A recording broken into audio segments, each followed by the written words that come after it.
let's explain how hearing aids actually work when it comes to clarifying the sounds and amplifying the sounds that you want to hear. Can you explain that? Sure. So we put in their hearing test results into a computer, and it derives a prescription for that person for soft speech, for average conversational speech, for loud speech. These basically classify the person's environment every few milliseconds. And then they self-adapt and adjust to those environments, because as the person changes rooms, goes out of their house, goes to the restaurant, comes home, the hearing aid has to react to those environments, and it does automatically. Welcome to Care Experts, a podcast dedicated to providing the inside scoop on health and self-care. Make sure you join us each week for candid conversations with wellness and medical specialists. Yes, real experts here to help you make the best choices for you and your loved ones.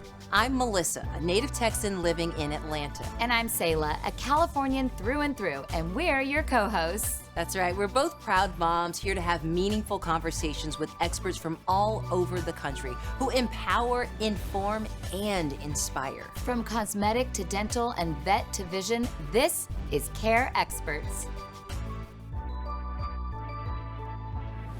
Selah, do you remember when we were in school many moons ago when they would do those hearing tests? You remember that? Oh, yes. It's like, beep, and you like raise the hand. You're not looking at anything. You just have like the headphones Bring on. Me back. I totally remember this. And like if it was your left ear, you raise your left hand. If it was your right, I remember being like, both hands are up right now. Like, is it coming in both ears? Because it sounds like it, I think. I totally remember that now. I don't think they do those kinds of hearing tests anymore. My in school. 5-year-old got one before kindergarten. Yes. Oh, at the school? No, at his doctor. You're right. Oh, okay. Because I'm like, we did it at school. At school. I remember that. I remember that too. I don't think they do that anymore. No, agreed. I think they outsourced it. Yeah, and I know that they outsourced it. I know that, like everything, there has been an evolution. In technology when it comes to hearing aids, hearing devices, the way they test for things. Totally. And it's funny you said that about your 5-year-old. I don't know if my son's hearing has been tested. Maybe not because he hasn't gone to kindergarten yet. I don't know. You know what? That's exactly what it Maybe. is. He's in pre-K. Yeah, So I think. that's what that is. Huh. Could be. Well, we'll find out today. We will find out today. Because we are asking our guest, Dr. Dana Coveney, everything. Oh, I'm so looking forward to that. So Dr. Dana Coveney serves as the Clinical Director of Audiology and Hearing Aids of the Palm Beaches. Yes, she is skilled in diagnosing and treating hearing loss and tinnitus, which results in better living through better hearing. And she's a fellow of the American Academy of Audiology. And a member of the Academy of Doctors of Audiology. And in 2019, she was voted by the community as Best Audiologist and Best Hearing Aid Center in Palm Beach County. So she must be good. She must be an expert. I wonder if she can hear us right now. She has super hearing. She has super hearing. That's why they voted her. She's an audiologist. Yeah, that's why she's the best audiologist. That's right. She can hear from way over there. Wouldn't that be amazing? And if we whisper, she can probably hear us too. I'm sure she can. So come on in. Come on in here, Dr. Dana Coveney. So we are joined today by Dr. Dana Coveney. It is so great to have you here. Thank you so much for having me. Please call me Dana. Okay, we'll call you Dana. Thank you, Dana. That's such a privilege. But at the same time, when you look at her background, she's that doctor who she wants you to feel comfortable in her chair because she wants you to be at ease. I like that. Exactly, because you are the owner of Audiology and Hearing Aids of the Palm Beaches since 2010. Yes. So that is very prestigious. Can you tell us a little bit more about your center? So it's a private practice setting for mainly aging adults. Okay. When you come in, you're only going to see me. I'm not going to have a waiting room full of people. It's very individualized where we spend as much time with each patient for their consultation and their hearing needs as necessary. Why is that important to you to make it so approachable? Because hearing health is one of those issues that people are afraid about. And when they come in, we just really want them to know that we care about their outcomes and their issues with their hearing. That's so cool. You know, they say eyes are the window of the soul, but I believe ears are the window to the brain. Oh, I haven't heard that before. I kind of made that up. Wait, did you just make that up right now? You just made that up right now. I literally did because, I don't know, I'm sure you agree, Dana. I worked with a lot of older people myself when I was a personal trainer. And when they couldn't hear, they just could not function to their best capabilities. Is that correct? Yes. So people don't realize you don't hear with the ears. You hear with your brain. Oh, you were right. She's on something. What do you mean by that? Break it down for us, Dana. So ears collect the sound that you hear, but the brain then has to process it and make sense of it into speech. And so that pathway is really important. So think of ears like muscles for your brain. When you're exercising your ears and your hearing and you're keeping your ears active, you're helping to keep your brain active as well. Yeah, I would just see older people kind of start to shut down when their ears were, and then they would get hearing aids, including actually my father-in-law recently. Really? He got hearing aids for the first time, and it was so wonderful to sort of see him come back to life. Is that something you see a lot? Absolutely. So you cool. know, hearing helps you engage and socialize with people.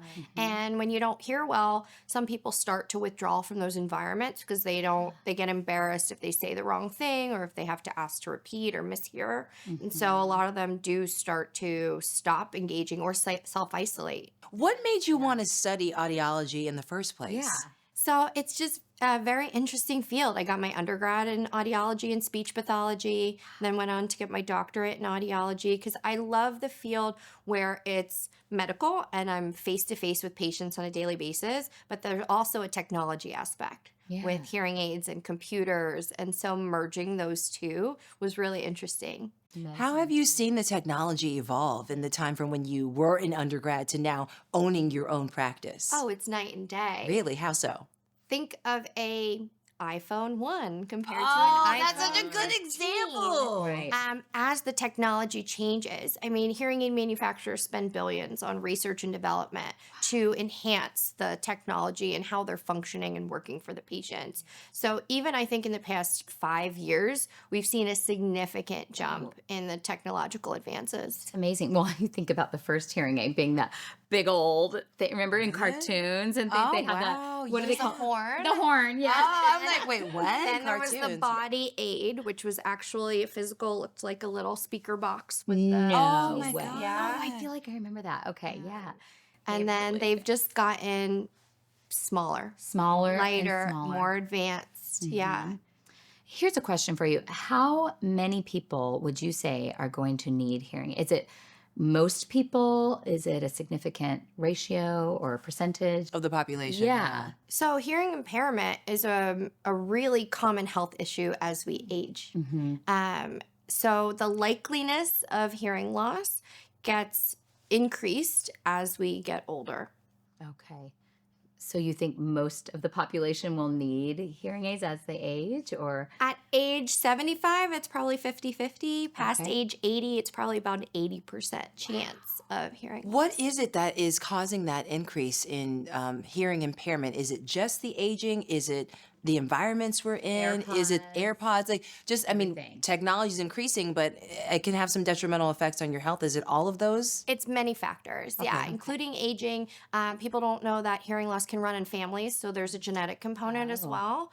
Some medications can be toxic to hearing, and then noise exposure. Exposing the ears to dangerously loud noises excessively can do permanent damage to the hearing. So it's a combination, not just that one-time exposure, but across your lifespan of exposure to noise that adds up over time. Construction workers, people who work in loud music venues, stuff like that are more susceptible. People who work around loud equipment or machinery, lawn equipment, and then, yes, in the music industry. Yeah.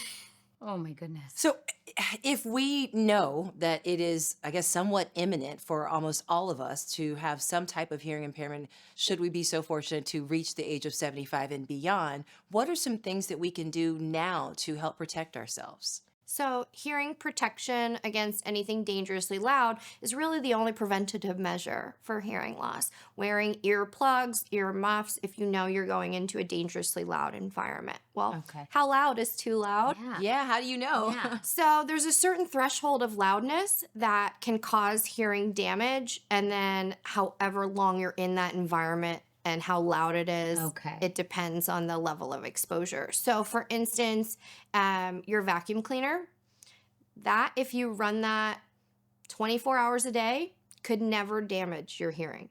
Oh. But once we get into levels that are a little bit louder than that, lawnmower, things like that, that exposure over time can start to wear down the ears. Wow. And same with earpods or AirPods, whatever. Yep. Earphones So in general. Earphones, AirPods, listening to live music, things like that. Yes, it depends on the level of volume. So again, if you wear your AirPods at a reasonable level below that threshold of, we say 85 decibels, that's never going to harm your hearing. But once you go above that threshold, over time, that can start to deteriorate. Check my volume on those. I know. Well, you can actually set it on your phone also. Really? Yeah, Okay, so you'll where show it me. won't go You above can a limit certain- it, and in other countries, they have limiters on their iPhones and things like that. The U.S. does not. You know, something that I'm actually always worried about as a mom, because I get was gonna ask this annoyed. too. Well, I get annoyed if I'm like, I don't know, just trying to cook dinner and get things done, and my son has his iPad. I do give him screen time, to kind of distract him while I'm trying to get a task done.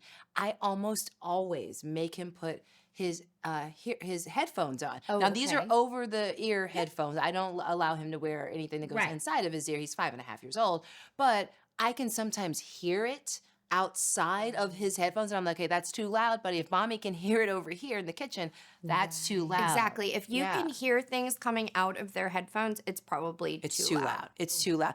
Is there a way to protect him also? Because my husband has started taking him to live sporting events. We've taken him like to monster trucks live and things of that nature.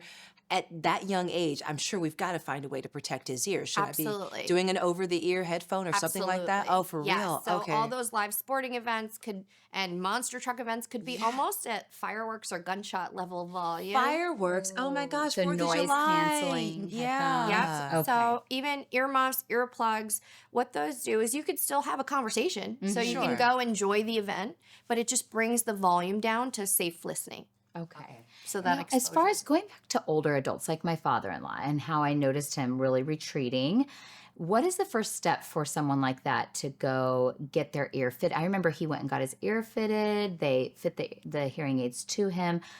I've also heard of others just going to Costco. Obviously, you probably don't recommend that. Yeah. What's your recommendations? How should someone start? Okay, so the first step is to come in for an evaluation. Okay. And so during the evaluation process, it's not just about the testing. We sit down with each patient and we interview them on their daily lifestyle, their activities, where do they feel like they're struggling in those environments. And I typically encourage them to bring their spouse, loved one, family member, companion, because they often don't realize where it is that they're struggling. It's often the loved one who's noticing they're asking to repeat or the TV's getting louder than it should. And so having that other person there to express their concerns, because the hearing loss doesn't just affect them. It affects everyone in the family. And so we kind of come together to figure out, well, where are the issues like in your everyday environments? And once we do that, then we take a full medical history to see if there's anything, with ear infections or any ear surgeries or any noise exposure or genetic history. We'll do an exam of the inside of the ears first to check to make sure it's not just wax in the ears that's causing the issue or any kind of ear infection and that everything looks healthy. When we do all the hearing testing, we get the test results to show, is there any deficits anywhere within the ear? And then we go over those results. What I do is we match a treatment plan specifically to the person's whole lifestyle. Oh, that makes sense. And are there different types of hearing loss?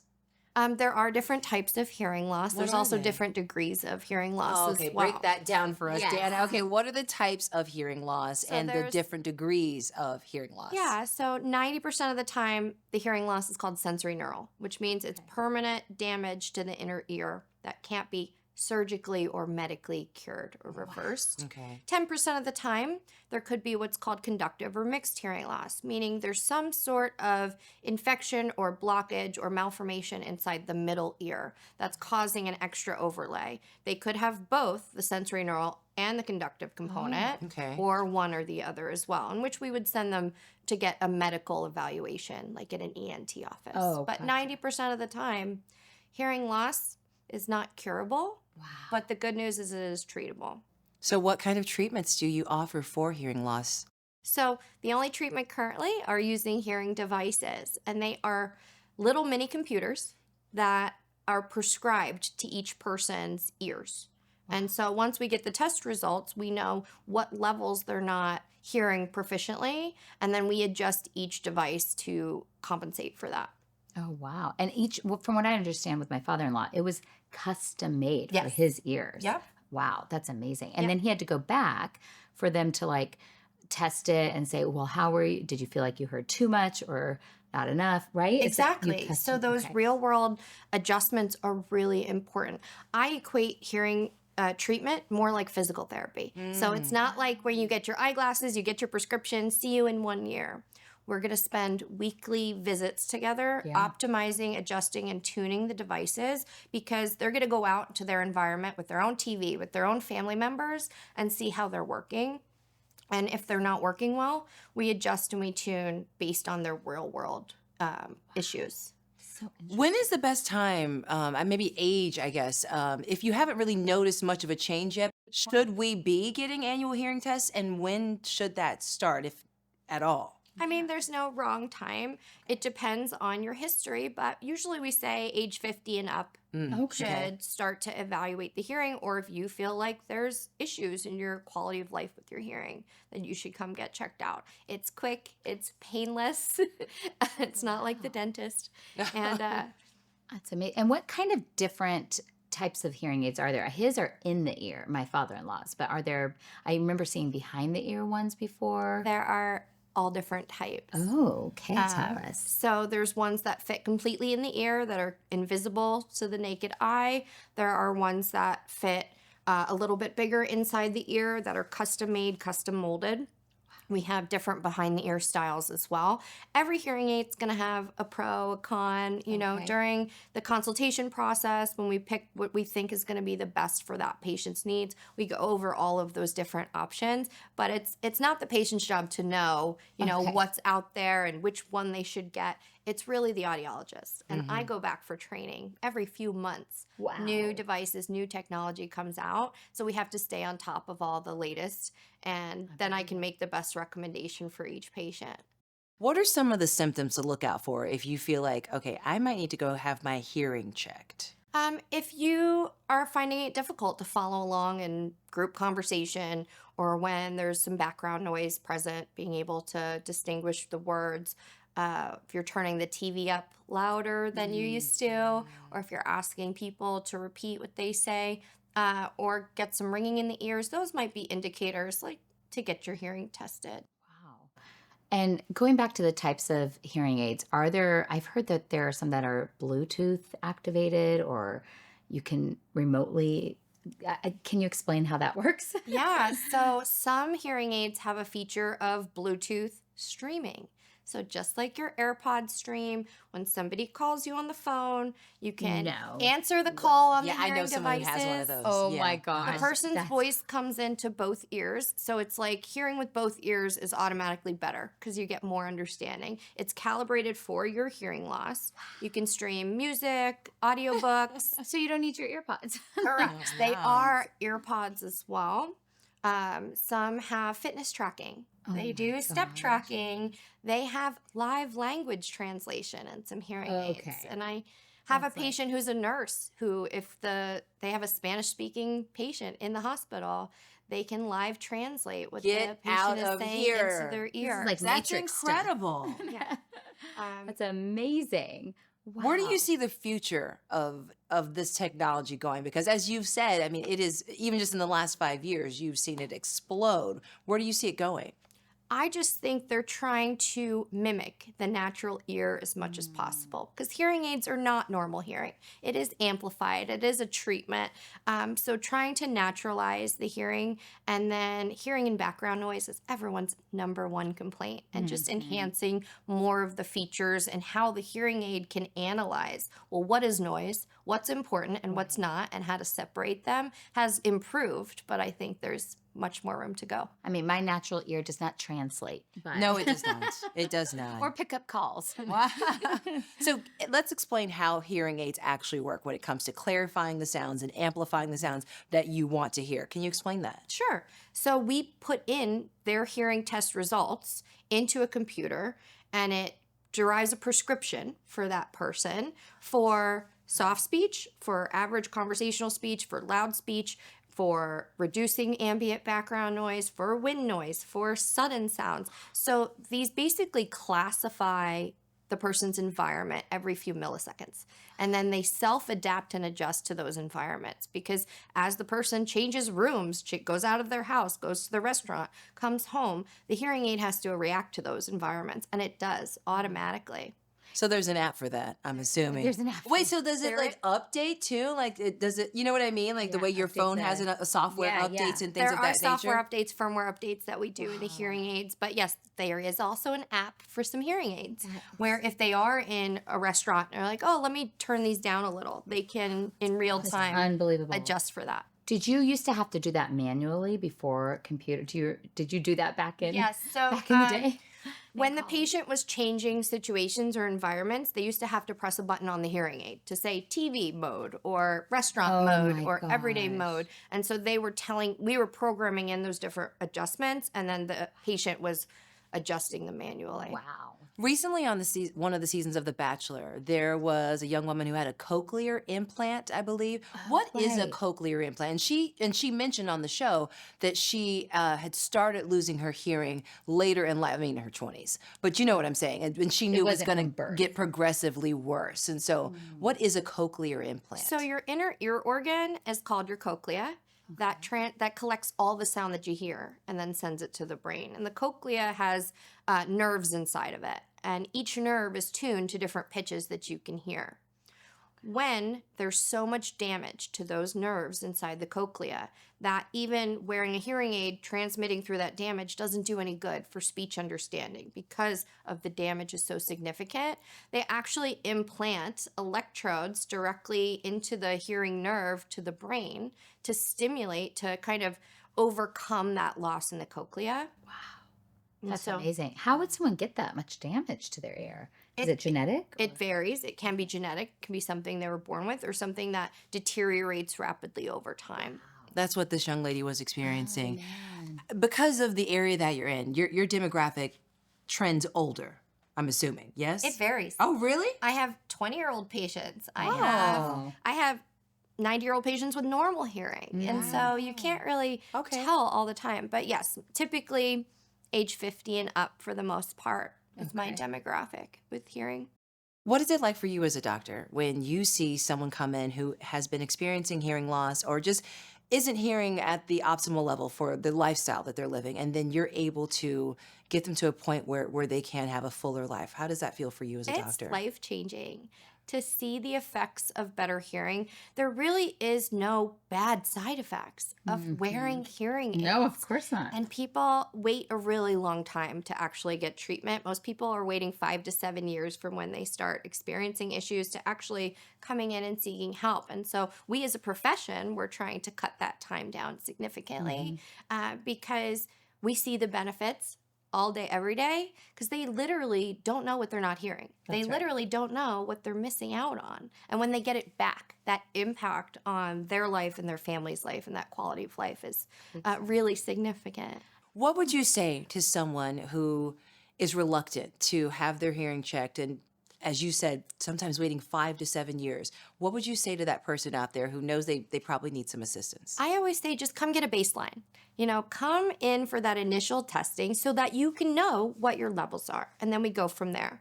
Okay. You did say it's painless too. You should emphasize that because it's a painless test. She's so warm. She is so warm. I know. How would you be afraid?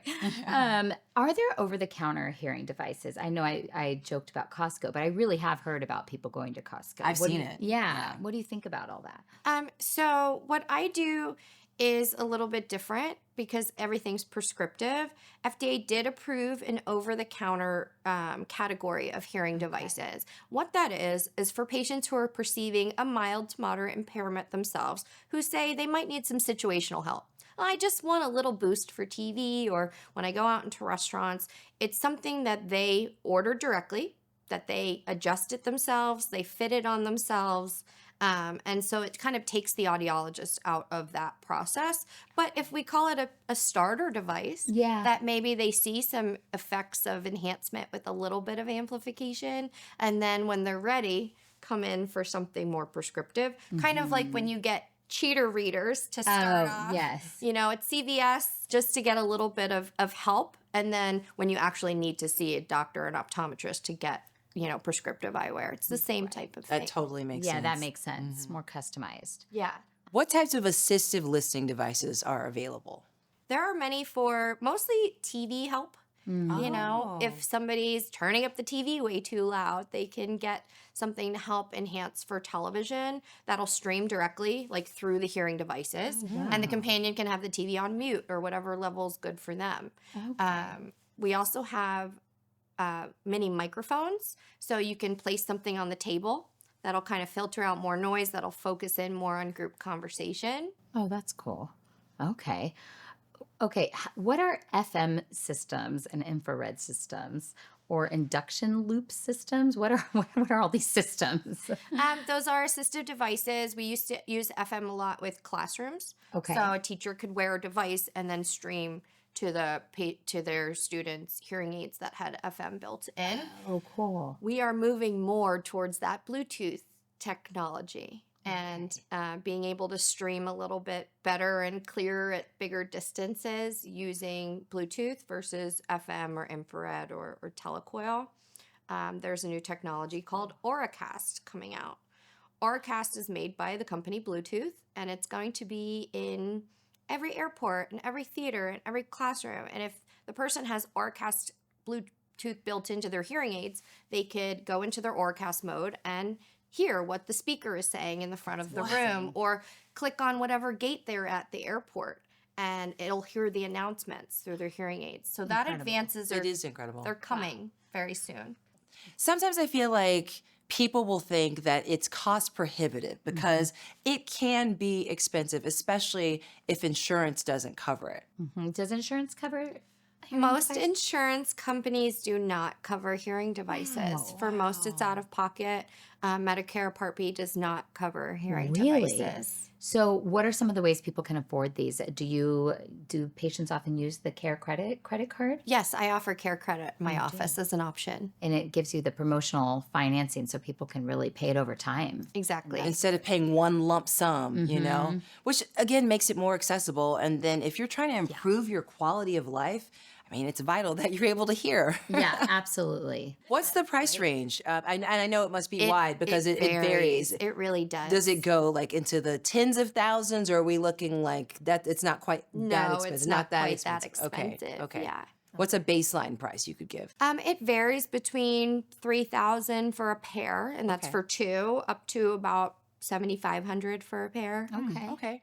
Wow. Depending on how much technology we need for that person and what their lifestyle requires. But it is really such a life-changing thing to have. And like we were talking about, preventing dementia and letting you be a part of your life again. When you break it down over 5 years, it's like $3 a day to hear better. So when you put That's it like that half way, a latte. exactly. Half a latte. Not even a full one. You seem really excited about some of the technological advances that are on the horizon. Are there any others that really have piqued your interest and that you're hoping to bring to your practice and to your patients? I mean, they don't tell us what's coming out until it's Okay. out and launched and we get trained on it. Oh, cool. But there are devices now that have fall detection. So if you have like an elderly parent and they have a fall, it actually can detect that they fell, sends you a text message where they are.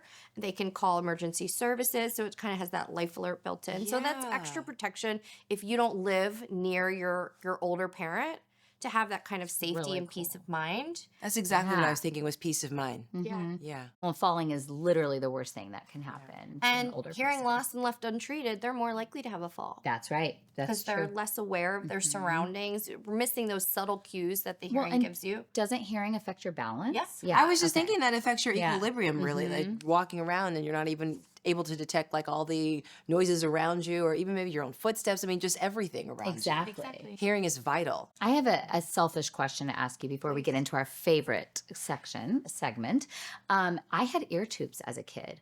Does that mean I'm more likely to have hearing loss? No. Okay. Ear tubes are very common when you're a child. Your eustachian tubes behind the eardrum are what clear out air and fluid that builds up. And when you're a child, they're kind of more flat across. And as you age, it it drains better. And so a lot of kids get tubes to basically drain the fluid that's stuck there. Oh, got it. Your eardrums are 3 thin layers of skin. And so they heal themselves typically when you're that young. When the tubes come out, everything typically heals up. Oh, one more question. We were just talking about this on set. Should you use Q-tips? Never. Oh, Never, ever, I heard ever. you should never, ever put anything smaller Smaller than your elbow. Are you serious? I mean, how are you getting your elbow in your ear? that's the that's point. the point. Yeah, That's the exactly. point. Yeah. Ears are self-cleaning. No way. Yes. Say it louder for the people on Ear- TikTok. Ears are self-cleaning. You do not need to remove your own earwax. Earwax produces inside for a reason. It's there naturally to protect the eardrum. And as you sleep, shower, swim, that earwax pushes itself out naturally with the oil that's inside the ear canal. But I love cleaning it out. And I love cleaning my kids out. Is that so gross? Gross and perhaps bad. Listen to the Yeah, doctor. no kidding. I'm listening. What you're doing is you're drying out that natural oil, and then the earwax can stop up and build up, and you can actually push it further and deeper down in the ear. Oh, no. So it can do way more harm than it can good. Okay. You heard it here first. Oh, no. Never, ever. I'm so Never, glad ever, I asked ever. that. I'm glad you asked too. And I'm glad I asked about the ear protection. And I mean, not just for Beckham, like Beckham's my son, and not just for my son, but I mean, anytime you're going to one of these loud sporting events or just any like loud public event, you do want to be conscious of protecting your ears. Yeah, should we do that? Absolutely. Even adults? Adults and children. Wow. Okay. Yeah, because some of these concerts are loud. Some. I mean, all of them. All And of them. outdoor sporting events as well can be Yes. dangerously loud. Dangerously loud, especially for that longer period of time. It's not like it's just like one quick burst, but even those still. Yeah. This is one of our favorite segments. It's called Yes. Ask the Expert. So these are questions that come in from our audience, and you're our the expert. Yeah. So we're going to ask you. You want to start or do you want me? Sure. Okay, so this person says, my child loves to go in the water. What are the precautions, if any, that I may need to take to protect their ears? Is there a depth of water they should avoid? Ooh, I really want to know this one. No, typically Okay. water is safe as far as, hearing goes.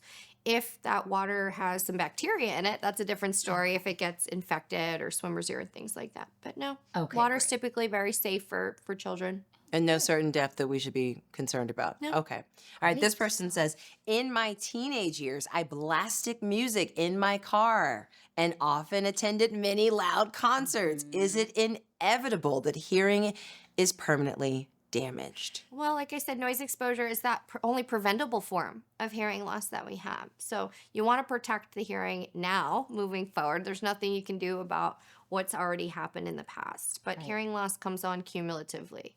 All that exposure over time since birth can add up later in life. Oh, okay. Next question. A family member was complaining that their hearing was muddled. It turned out that she had earwax buildup that was causing a disruption in her ear. Could a simple ear cleaning help resolve hearing issues? Absolutely. Okay. I have patients that come in all the time. I hope I don't have a hearing problem. And there's just some wax in the ear that we take out, and then their hearing's completely normal and fine. That happened to my husband, by the way. I was like, Wow. you are not hearing me. He went and got it cleaned out, and Yep. it was good as new. Absolutely. Is there anything we didn't ask you that you want to share? Well, we call hearing your most important social sense, right? It's how you engage and connect with the people around you. And we want you to stay engaged and active. And, better hearing leads to a better quality of life when it comes to participation and engagement. Engagement's so important for keeping, your brain stimulated and active, Absolutely. healthy. Dr. Dana Coveney came up in here and Yes. opened our ears. Literally, I love to it, right? the window to the brain. Yes. I thought you were so smart saying that. She's like, well, actually, yeah, that's what it is. I So, didn't know. I made that up on the I know, it was spot. very good. Right. It was very, very good. I like that. That was awesome. We'd love to Thank have you so back. much. Hopefully you'll come back when we have more Yes, of questions. course. Inevitably, we'll have more questions. Exactly. And more technology. That too. Yes. Thank you. Thank you. Thank you. Thank you so much for joining us and being part of our growing community. Stay tuned for new Care Expert episodes every Wednesday. And don't forget to subscribe on your favorite podcast app and YouTube.